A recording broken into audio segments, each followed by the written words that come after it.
My name is Charlotte Walker Saeed. I am a Theodore Lenz Fellow at Webster University and an associate at the Human Rights Program at University of Chicago.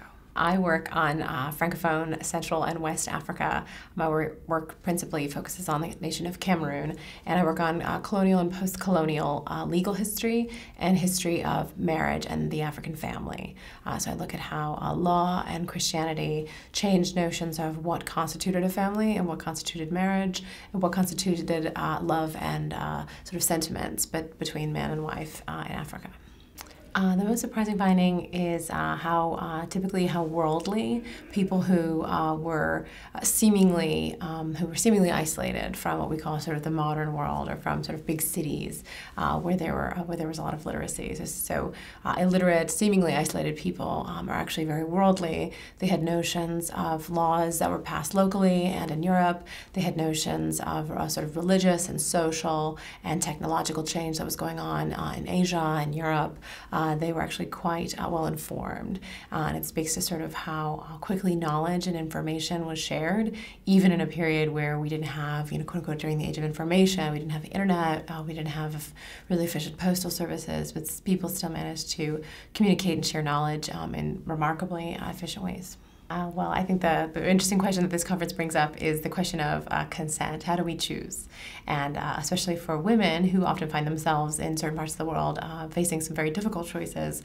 Like I always ask my students, can you choose to jump from a burning building, right? And so in some cases, marriage is a choice for some women, but really the question of what is her range of options within that marriage is very interesting. So I think asking ourselves, what can we learn about forced marriage and what can we learn about consent reveals a lot about a woman's circumstances and her legal circumstances and her social circumstances and how she was regarded by the state and by her community, which can be very different perspectives on how she's regarded. So I think the idea of force brings up the idea of what constitutes a real choice, what constitutes a woman's relationship with the law, with people who can either enforce her choice or deny her choice, and with her community, people who either respect her choice or don't have to respect her choice.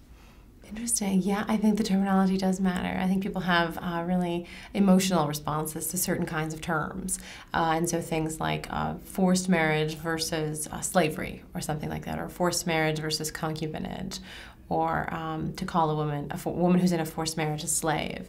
In history, we see that women have really seriously emotional responses to the kinds of terms that they apply to themselves, and they'll sometimes come up with different vocabularies to describe their situation that either attempt to sanitize their situation or attempt to dramatize it, depending on who their audience is and how they themselves feel about their own situation. But I think terminology is extremely important, and I think the problem with terminology is that whoever invents the terminology has a certain bias, and the terminology can impress that bias and force it into language.